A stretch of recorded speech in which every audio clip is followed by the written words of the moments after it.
Bismillahirrahmanirrahim. Assalamualaikum warahmatullahi wabarakatuh. Waalaikumsalam warahmatullahi wabarakatuh. Selamat sore teman-teman, kembali lagi dengan kami di sini. Tim Kasih langkah mundur, langkah kencot. baik teman-teman, alhamdulillah pada sore hari ini kita bisa eksplor kembali ya teman-teman ya. Kenapa kami berangkat di sore hari, bukanlah di malam hari?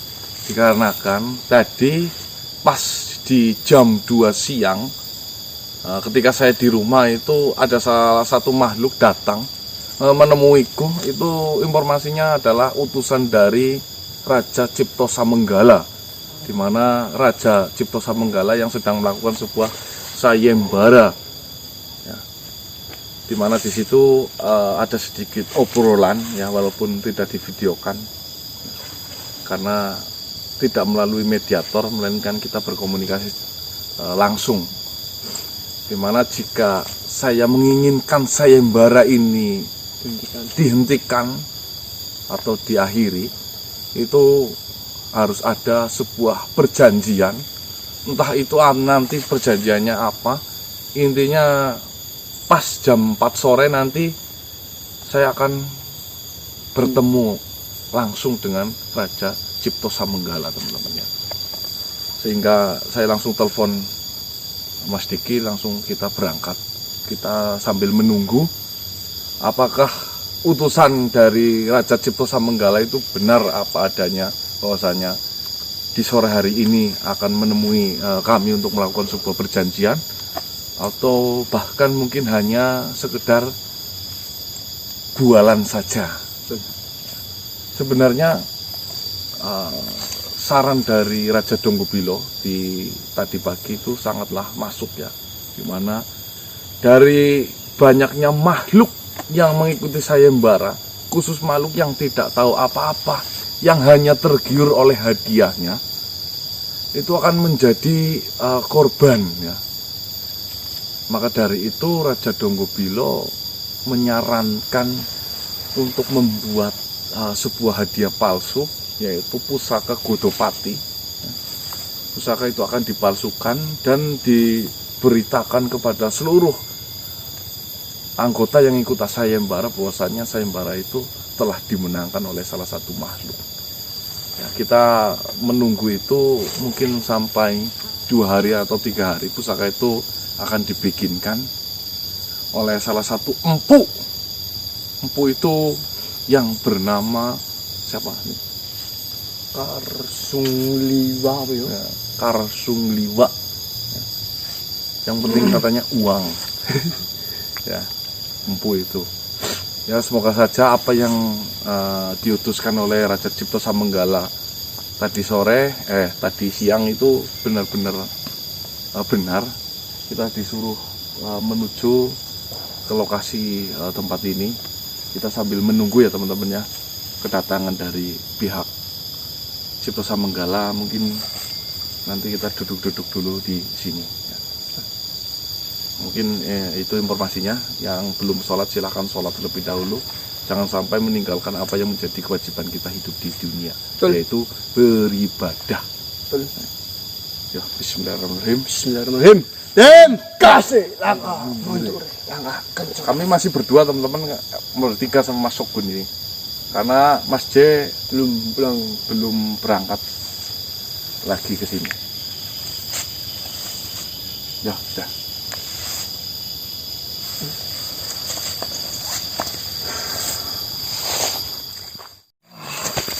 Mas. Diki mas. Serupan lo Diki kayaknya lo.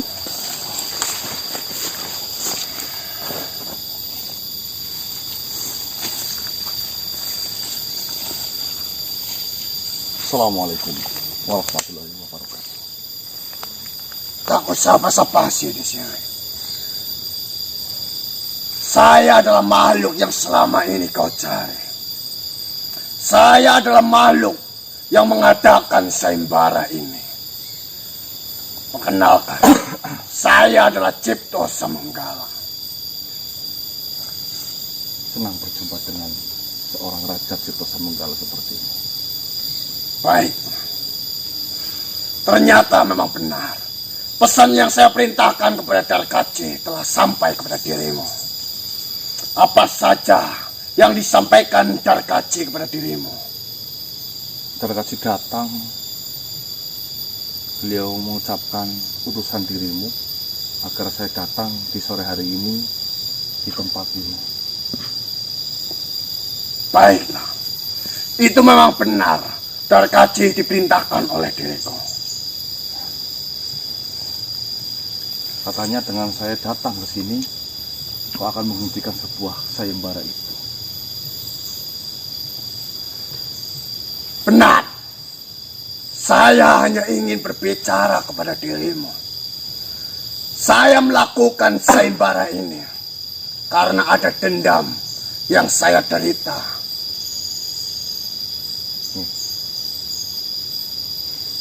Tuan Raja yang saya hormati, Tuan Raja Cipto Samanggala, adik kandung dari Tuan Raja Gagak Kireng yang pernah terluka tempo dulu.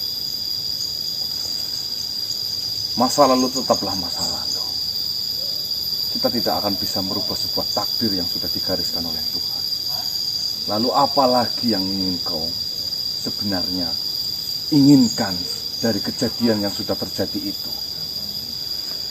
Dalam prinsip saya, dalam hidup saya, jika satu saudara saya mati oleh makhluk lain, maka itu akan dibalas dengan satu nyawa. Dari keluarga, saudara, bahkan makhluk yang membunuhnya. Atau satu nyawa dibalas dengan satu nyawa. Itu adalah prinsip yang saya pegang selama ini. Tapi menurut saya dengan adanya sayembara ini bukan hanya satu nyawa saja yang telah gugur di sini. Banyak sekali makhluk yang tidak tahu apa-apa yang menjadi korban oleh pergelaran sayembara yang dilakukan olehmu. Mereka beriming-iming hadiah yang kau berikan, yang belum tentu itu adalah sebuah pusaka yang asli atau tidak. Mereka yang hidup dalam kemiskinan, tergiur oleh janji-janji manismu itu, yang tentunya belum tentu benar. Berapa makhluk yang sudah lebur oleh tingkahmu itu, oleh kepentinganmu itu, saya tanya. Saya tidak terlalu memikirkan makhluk lain yang berusaha ingin mendapatkan hadiah itu. Yang terpenting, dendam saya itu terbalaskan. Mengenai beberapa makhluk yang telah gugur ataupun lebur, itu adalah kesalahan mereka sendiri, bukanlah kesalahan saya. Itulah hakikatnya makhluk sepertimu. Kau hanya memikirkan dirimu sendiri tanpa memikirkan banyak makhluk. Jika semua makhluk yang terbunuh oleh pergelaran sayembara itu semua memiliki sifat balas dendam sepertimu, berapa nyawa keluarga yang harus kau berikan kepada mereka? Saya tanya kepadamu. Saya tidak peduli dengannya. Dia mengikuti sebuah sayembara, berarti dia menginginkan sesuatu dari apa yang sudah saya jalankan. Tentunya dia sudah menaati peraturan-peraturan yang dijalankan dengan adanya sayembara itu. Harusnya kau itu harus bisa memilah dan memilih peserta mana yang lebih pantas, peserta mana yang kuat. Jangan hanya makhluk rendahan saja kau terima untuk ikut sayembara. Kasihan keluarganya. Jika mereka merasa tidak mampu dalam sayembara ini, buat apa mereka susah payah datang dan mendaftarkan dirinya untuk mengikuti sayembara ini? Buat apa? Jika ujung-ujungnya dia akan mati. Dia tentunya mendaftar untuk mengikuti sayembara itu. Pastinya dia sudah memikirkan banyak hal yang akan terjadi kepada dirinya. Jadi, jangan salahkan saya mengenai makhluk-makhluk yang tidak tahu menahu mengenai persoalan ini, yang mati dengan sia-sia, katamu. Kau lupa pada dasarnya prinsip makhluk hidup akan melupakan semuanya tentang dirinya demi sebuah harta yang ingin dia capai. Kau memanfaatkan fase itu. Ya itulah bodohnya mereka. Itulah mereka. Mengapa mereka tidak memikirkan itu? Mengapa mereka tidak memikirkan keselamatannya sendiri dibandingkan harta atau hadiah yang dijanjikan? Ya, memang dirimu yang bergelimbangan harta. Dirimu yang bergelimbangan harta. Menurutmu, keselamatan jauh lebih penting daripada harta. Tapi beda dengan mereka. Mereka yang hidup di bawah garis sebuah kemiskinan. Ya, nyawa bukan berarti apa-apa. Melainkan yang penting bagaimana cara mereka membahagiakan keluarganya dengan mengorbankan sebuah nyawa. Itulah mereka yang pilih. Jadi, saya tidak mau disalahkan dalam permasalahan ini. Dalam adanya sayembara ini, tentunya mereka pun sudah memikirkan dirinya sendiri. Mau apa yang terjadi terhadap mereka untuk mendapatkan apa yang mereka inginkan. Sudahlah.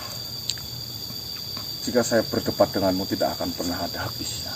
Baiklah, memang jika berdebat dengan dirimu mengenai sayembara ini, kau hanya berbicara apa yang kau inginkan.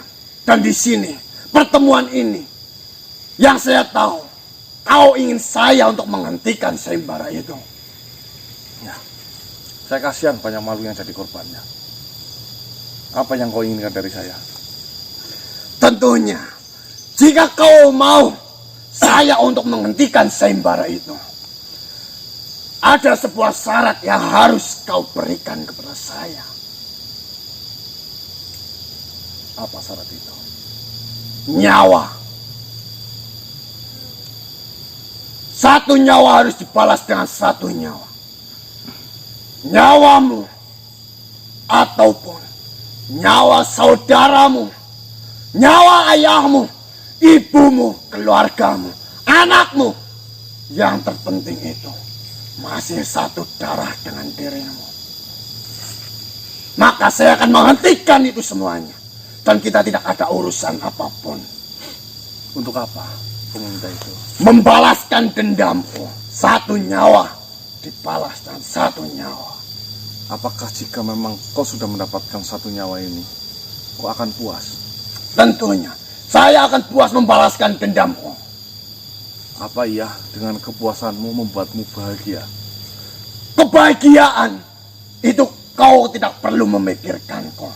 Yang terpenting, saya menjalankan apa yang sudah menjadi tanggung jawab saya. Tanggung jawab siapa yang memberikan tanggung jawab itu? Saya memiliki sebuah prinsip. Yang namanya sebuah pendekar memiliki tanggung jawab atas prinsip yang telah mereka ambil. Kau terlalu ribet dalam memiliki sebuah prinsip. Jika memang kau pendekar yang benar-benar pendekar, harusnya kau memiliki prinsip. Yang sudah terjadi, biarlah terjadi. Perbaiki semuanya biar tidak terjadi keburukan yang akan datang. Itu pendekar. Kita memiliki sebuah pilihan itu masing-masing. Jadi, saya tidak bisa memaksakan dirimu untuk memiliki prinsip seperti saya. Dan saya pun tidak bisa dipaksakan untuk memiliki prinsip yang sama dengan dirimu. Saya hanya menunjukkan ada prinsip yang lebih benar, ada prinsip yang lebih... Menurut saya, prinsip yang saya pilih adalah prinsip yang benar. Jika menurutmu prinsip yang saya salah, kau tak usah ikuti. Biar saya saja yang menjalaninya. Memang susah, benar, untuk meyakinkan kepada seekor lalat bunga jauh lebih harum daripada sampah, yaitu dirimu. Terserah, kau mau mengatakan apapun mengenai diri saya. Saya hanya menjalankan apa yang sudah menjadi prinsip saya. Satu nyawa dibayar dengan satu nyawa. Apalagi itu adalah nyawa satu darah denganku. Saya tidak bisa melakukan itu.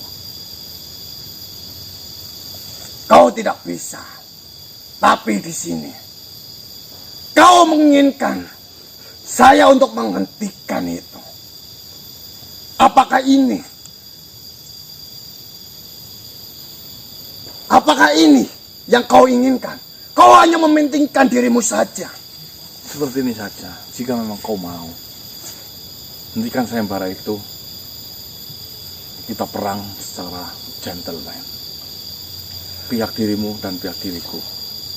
Ayo, kita tidak usah melibatkan banyak makhluk di luar sana. Melakukan sebuah peperangan itu memiliki taktik dan strategi. Bilang saja kau takut.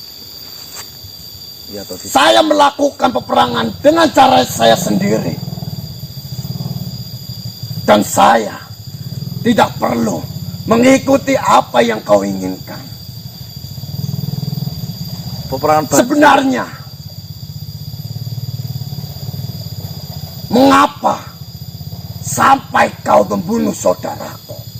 Padahal saudaraku itu tidak ada urusannya sedikit pun dengan dirimu. Tidak ada kepentingan dengan kau. Kau sudah tahu ceritanya semuanya. Ya, saya tahu. Apa yang kau ketahui mengenai permasalahan saya dengan Kakak Ireng? Kau memeranginya. Dan kau berhasil mengalahkannya. Mencabut ilmu yang ada di dalam tubuhnya. Sampai saudaraku sakit-sakitan. Sampai saudaraku menderita. Saya tidak tega melihat saudaraku menderita seperti itu. Sampai akhirnya mati. Berarti bukan mati di tangan saya, bukan? Tapi jika kau tidak mencabut apa yang sudah saudara saya miliki, ilmu-ilmu yang mereka anut, dia tidak akan Mati. merasa sakit dan penderitaan seperti itu. Tuhan tahu cara bagaimana makhluknya agar kembali lagi ke jalan yang lebih benar. Mungkin itu adalah salah satu teguran dari Tuhan. Jika memang saudaramu itu peka, harusnya itu bertobat di ujung kematiannya. Dan kau harusnya bersyukur, kau harusnya merasa sebuah tenang. Jika kau masih membawa dendamnya, apa iya sekarang saudaramu itu di sana tenang? Justru di sana jika masih hidup pun sedih melihat punya saudara, kau malah punya dendaman seperti itu. Harusnya kau doakan kakakmu itu agar ditempatkan di sisi yang terindah. Bukan malah membalaskan dendam. Yang ada kau menambah beban dosanya dari kakakmu itu. Kau bodoh atau bagaimana? Atas dasar apa kau mengatakan saya itu bodoh? Atas dasar apa kau menyuruh saya untuk tidak membalaskan dendam kematian saudara saya? Sekarang bicara secara otak logika ya. Orang yang sudah, makhluk yang sudah mati, urusannya di dunia ini masih kau campuri. Harusnya kan urusannya kau lepaskan, lalu kau doakan yang terbaik. Urusan yang ada di dunia ini adalah urusan makhluk yang ada di dunia ini. Ya, saya tahu. Saya paham mengenai itu. Dan saya tidak ada kaitannya untuk membalaskan dendam yang dimiliki oleh saudara saya. Ini adalah dendam yang saya alami karena saya tidak tega melihat saudara kandung saya diperlakukan seperti itu. Itu adalah dendam yang ada di dalam tubuh saya sendiri, bukan dendam yang dimiliki oleh saudara saya. Andai saja saudaramu itu tidak melakukan sebuah kezaliman atau melakukan sebuah kesesatan terhadap manusia,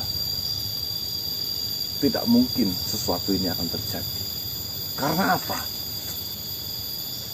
Permasalahan ini karena apa? Karena permasalahan itu timbul karena kakakmu itu, Kakak Ireng, menyebarkan sebuah ilmu kesesatan terhadap bangsa kami manusia. Lantas, jika saya membiarkan sebuah kejadian itu, akan seperti apa umat manusia ini? Kau ini bodoh atau kau ini manusia yang selalu ikut campur dalam urusan makhluk lain. Saya bertanya kepada dirimu, apa alasannya sampai-sampai kau itu membunuh, menghentikan apa yang sudah saudara saya lakukan? Saudaramu menyesatkan manusia.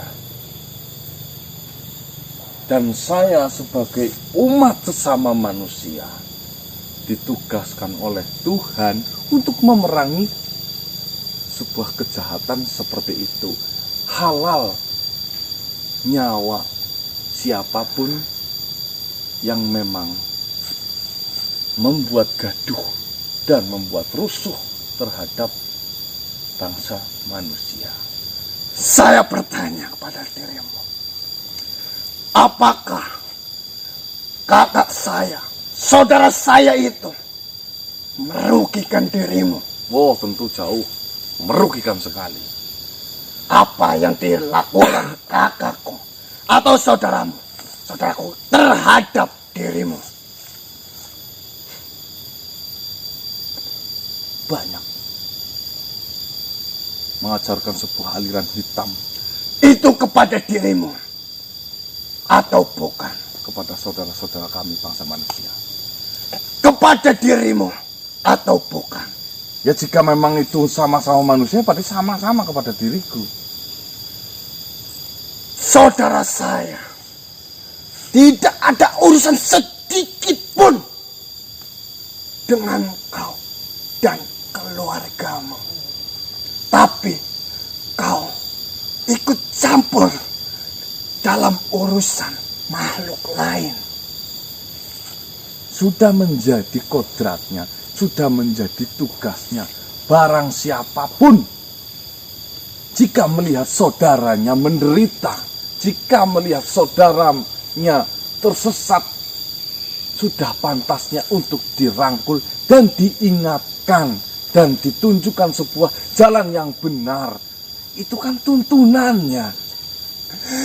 Bisa kau ucapkan itu sekali lagi? Buat apa? Kupingmu mungkin... Coba ucapkan sekali lagi apa yang kau ucapkan itu. Atas dasar apa kau mengucapkan itu adalah tuntunan yang harus kau jalankan? Kami berumat beragama. Kami mempunyai sebuah pedoman kitab suci. Di situ kita banyak belajar. Di situ sudah dituntun hakikat setiap perjalanan kehidupan agar menjadi insan yang lebih baik daripada sebelumnya.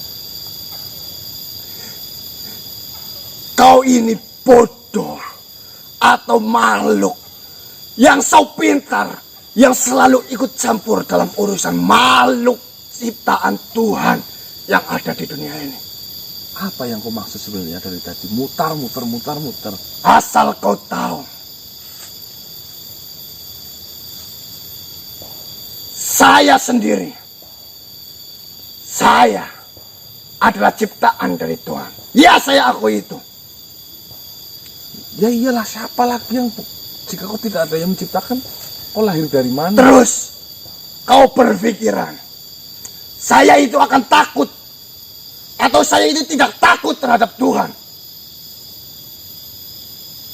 Sebenarnya setiap makhluk itu takut cuma karena kesombongannya di dalam hatinya yang mengaku tidak takut terhadap Tuhan. Saya itu takut terhadap Tuhan. Saya itu memang takut terhadap Tuhan. Mana mungkin saya akan melawan Tuhan yang menciptakan saya. Itu tidak akan saya lakukan. Nah, itu sudah tahu.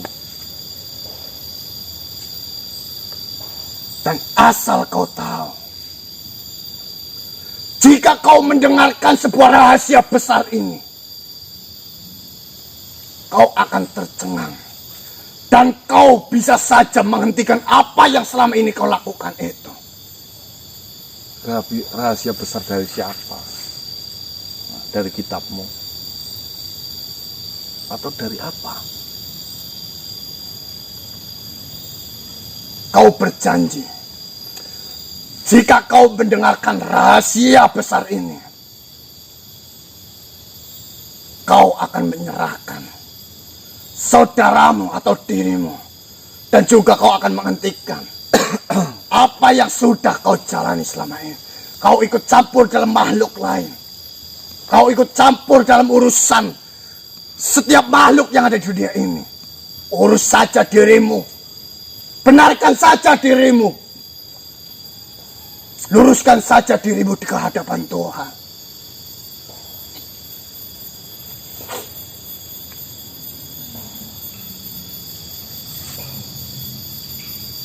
Kau mempunyai cara pandang dalam memandang sebuah Tuhan. Saya pun juga sama. Jadi, apa yang harus saya janjikan jika memang kepercayaan kita sudah berbeda?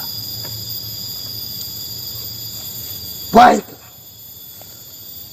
Mungkin saja kau tidak bisa berjanji mengenai apa yang akan saya ucapkan nantinya jika kau mengetahui.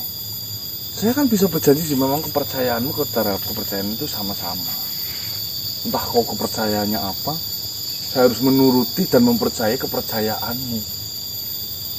Baiklah. Saya ingin bertanya kepada dirimu.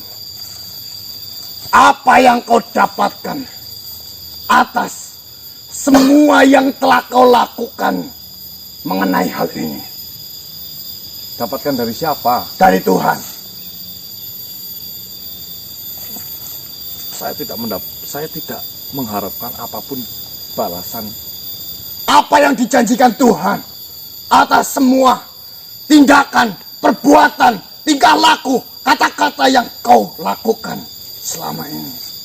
Menurut kepercayaan saya, Nah, ya siapapun yang melakukan sebuah kebenaran akan dimuliakan di alam akhirat nanti. Ya kurang lebih seperti itulah paling dasarnya.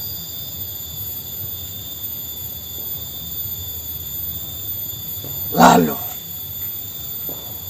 apa yang Tuhan janjikan, apa yang Tuhan berikan jika kau berbuat untuk menghentikan suatu makhluk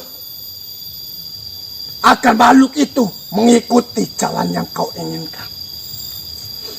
Tuhan tidak menjanjikan apa-apa, tapi Tuhan memerintahkan. Entah itu nanti dikasih apapun oleh Tuhan, itu urusan belakangan. Yang terpenting di sini saya diperintahkan untuk memerangi sebuah kemungkaran dan kejahatan yang telah dilakukan, khususnya bangsa dirimu iblis. Ya. Kau ini terlalu bertele-tele. Saya tahu kau melakukan semua kegiatan yang selama ini kau lakukan itu. Itu dijanjikan oleh Tuhan, itu adalah sebuah pahala. Dan jika kau melanggar apa larangan, apa perintah yang diberikan oleh Tuhan, kau akan mendapatkan sebuah dosa. Kau sudah tahu, kenapa harus tanya kepadaku? Saya hanya ingin memastikan apakah kau mengetahui itu atau tidak. Kembalilah, saya sedang berbicara dengan dirimu. Ya udah, berbicara tinggal berbicara. Baiklah, jika kau tidak mau mendengarkan apa yang sudah saya ingin katakan, ya sudah. Kok jadi makhluk kok baperan banget sih? Apakah ini yang diajarkan oleh Tuhanmu? Peraturan-peraturan seperti inikah tidak menghargai makhluk lain yang sedang berbicara? Seperti ini. Berbicara denganmu sama saja berbicara dengan sesuatu ruangan kosong yang tidak ada ujungnya. Capek saja energi saya jika ingin saya berbicara denganmu. Lebih baik saya ya pura-pura dengar saja apa yang kau ucapkan. Itu jauh lebih baik dan menghargai agar dirimu terlihat bahagia. Kayak gitu apa, Gun? Betul itu, Mas. Nggak usah didengerin. Baiklah, jika memang itu yang kau harapkan dari saya diciptakan Tuhan. Dan saya tidak akan pernah berani untuk menghadapi Tuhan sendiri. Saya diciptakan untuk melakukan hal-hal seperti ini. Saya ditugaskan Tuhan untuk berbuat sebuah kejahatan. Mungkin saja jika saya melakukan hal kebaikan seperti apa yang kau lakukan, saya itu dianggap dosa oleh Tuhan. Saya hanya menjalankan perintah yang diberikan oleh Tuhan. Saya diperintahkan Tuhan untuk menggoda manusia, untuk melakukan hal-hal buruk kepada manusia. Itulah pahala yang saya dapatkan jika saya menjalankan Tuhan, apa perintah Tuhan. Kau pun juga sama seperti saya. Kau menjalankan perintah dari Tuhan, mendapat sebuah pahala.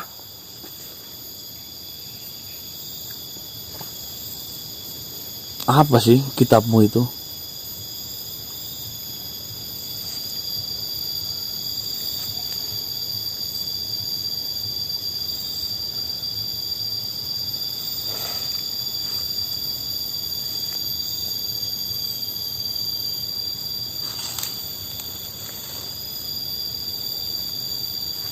Kau ini manusia yang tidak pernah memikirkan apapun sebenarnya yang terjadi, apapun sebenarnya yang diperintahkan, yang harus dijalankan di setiap makhluk. Apa yang kau ucapkan sebenarnya? Ini apa yang kau sampaikan? Kau diberi tugas untuk menyesatkan manusia. Saya sudah muak dengan pembicaraan ini. Kau tidak bisa menghargai siapa makhluk yang sedang berbicara dengan dirimu. Itu yang kau minta. Jadi, jangan harap.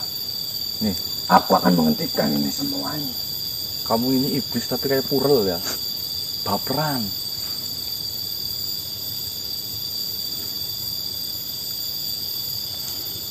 Jika memang kau ditugaskan untuk menyesatkan kami juga ditugaskan untuk memerangi dirimu. Jadi kita sama-sama membela sebuah pedoman.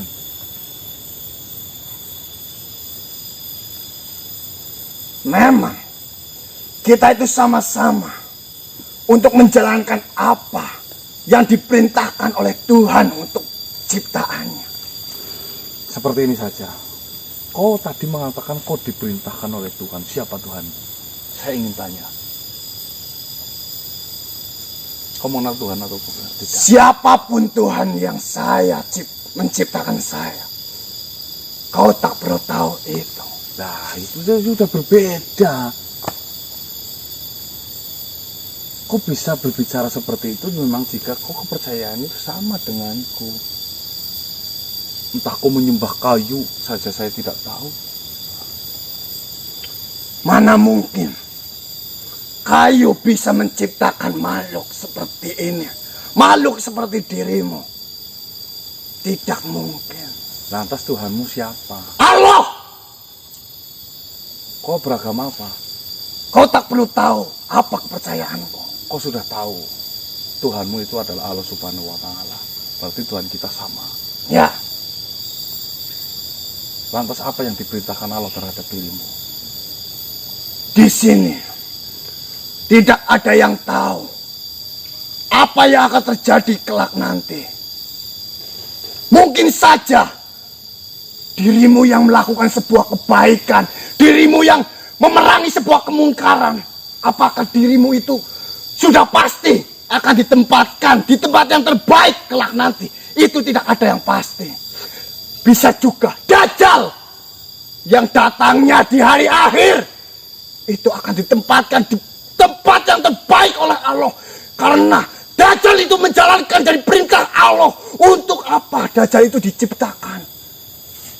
Hanya untuk apa Dajjal itu diciptakan? Tidak mungkin Allah menciptakan Dajjal hanya untuk diciptakan saja seperti itu saja, untuk merusak saja. Tidak mungkin. Tentunya ada tujuan yang dimiliki oleh Sang Pencipta. Oh, ceritanya kau ini dari tadi ngomong seperti ini. Daripada bahasamu yang muter-muter. Kita diciptakan mempunyai tugas masing-masing. Ada skenario di dalam sebuah kehidupan seperti itu. Tuhan menciptakanmu, menugaskanmu untuk berbuat buruk, dan Tuhan menciptakan manusia untuk berbuat baik. Kita sama-sama memiliki emban tugas itu. Jika saya melakukan sebuah kebaikan, saya akan mendapatkan sebuah pahala. Jika kau melakukan sebuah keburukan, kau akan mendapatkan sebuah pahala, karena itu adalah perintah Tuhan. Seperti itu maksudnya? Enggak. Yang ngomongnya seperti itu. Buat apa saya berbicara sesuai apa yang kau ingin? Karena kau saja tidak menghargai. Saya sedang berbicara. Nih, jika kau berbicara seperti itu, kau bukan makhluk yang pertama mengatakan seperti itu. Asal kau tahu, kau sama saja menipiskan sebuah keimanan. Dan saya tahu cara untuk menghadapi makhluk-makhluk sepertimu itu. Pertanyaan seperti model-model sepertimu itu memang tidak selayaknya harus dijawab. Ya atau tidak? Karena saya bisa mengukur kekuatan saya dalam melogikakan sebuah Tuhan. Saya tidak bisa. Saya mempunyai batasan. Justru dengan batasan itu yang membuat saya semakin iman terhadap Tuhan itu. Jadi jangan berbicara, jangan melogikakan sebuah Tuhan di hadapan saya. Jika kau sepandai-pandainya melogikakan sebuah keberadaan Tuhan di hadapan saya tidak akan mempercayai sebuah logika, apalagi kau hanya ciptaannya. Saya tidak pernah melogikakan Tuhan. Saya tidak pernah melakukan itu. Saya hanya menjalankan apa yang menjadi kewajiban saya. Apa yang menjadi tugas saya agar saya menjalankan aturan yang diberikan oleh Tuhan. Ya sudah, sekarang kita sudah berdunianya berbeda. Lakukan saja apa yang telah diberitakan Tuhan untuk dirimu. Dan saya juga akan melakukan apa yang menjadi perintah Tuhan untuk bangsa manusia. Yuk kita sama-sama, kita jalan bareng, ayo. Jika memang sesuatu yang tidak bisa dibicarakan dengan baik, jika harus ada sebuah peperangan, dan di peperangan itu harus ada kematian, ya harusnya sudah menanggung resikonya. Siap, jangan malah dendam seperti ini. Bagaimana kita bisa berjalan bersama? Sedangkan jika saya melakukan suatu hal terhadap manusia, kau tahu sendiri, kau langsung ikut campur dalam urusan orang lain. Apakah dirimu memikirkan itu? Harusnya jika memang kau tidak ingin dicampuri urusannya oleh saya, kau tidak usah menyeberang-nyeberang ke manusia. Kau lakukan saja perbuatanmu di alammu sana. Belum saya saja tidak pernah melibatkan dirimu dalam urusan saya. Apa saya pernah minta-minta apa terhadap Itu dirimu yang tidak pernah meminta-minta kepadaku. Tidak tahu dengan manusia-manusia lain di luar sana. Ya karena mereka tidak tahu. Dan saya berusaha untuk memberikan tahu kepada mereka bahwasanya ini loh salah, ini loh yang benar. Kenapa kau tidak langsung berbicara kepada manusianya itu? Berbicarakanlah terlebih dahulu dengan manusia yang melakukan hal seperti itu. Jangan sampai kau menyeberangi terlebih dahulu. Nih, kau tahu pohon ini? Nah. Daun ini saya gambarkan sebagai manusia. Saya potong manusia ini. Ini akan tandus, tapi pohonnya masih tersisa. Jika pohon ini saya biarkan, apa ya tidak akan tumbuh lagi. Lebih baik saya cabut dari akarnya saja. Saya akan susah menjelaskan ke 1000 otak manusia, tapi saya akan bisa menghancurkan satu sumber masalahnya, dengan bisa menyelamatkan 1000 manusia itu tanpa harus saya capek-capek.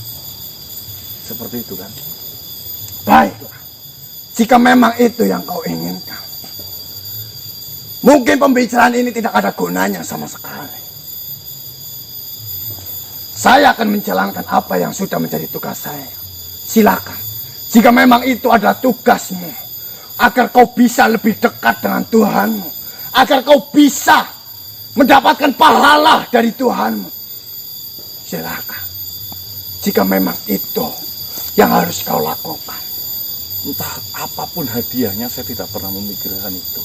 Yang terpenting saya menjalankan perintahnya. Ya, dengarkan baik itu.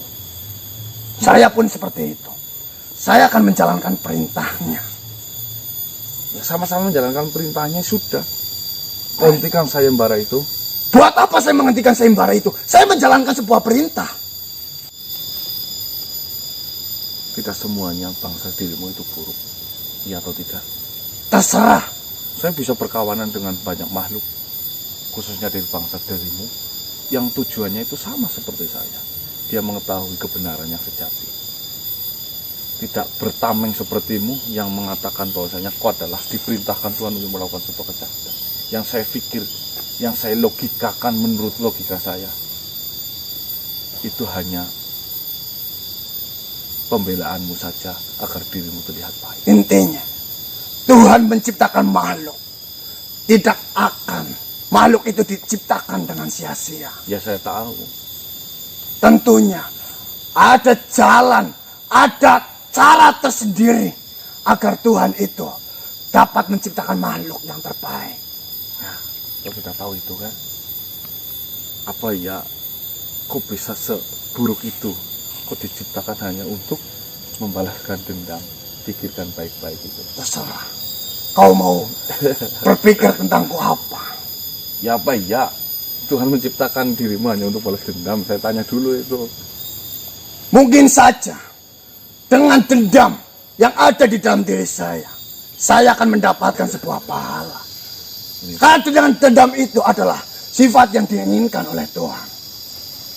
Kamu ini sudah tersesat tapi ngeyel. Bahaya sekali Tuhan Cipto Samenggala.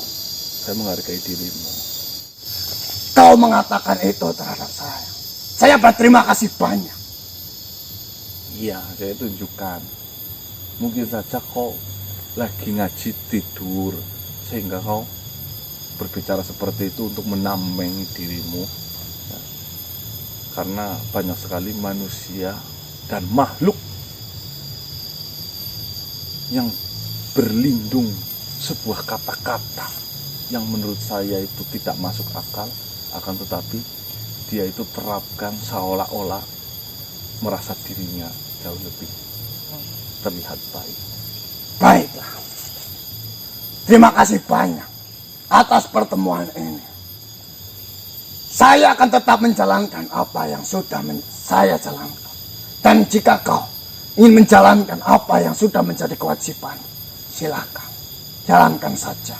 Iyalah, jika memang dari pembicaraan ini tidak menemukan sebuah titik tengah. Saya kan meminta jika memang kau melakukan sebuah perangan, ayo kita lawan.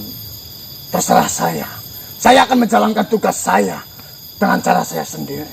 Tugas Bansi. Terima kasih. Baper. Salam.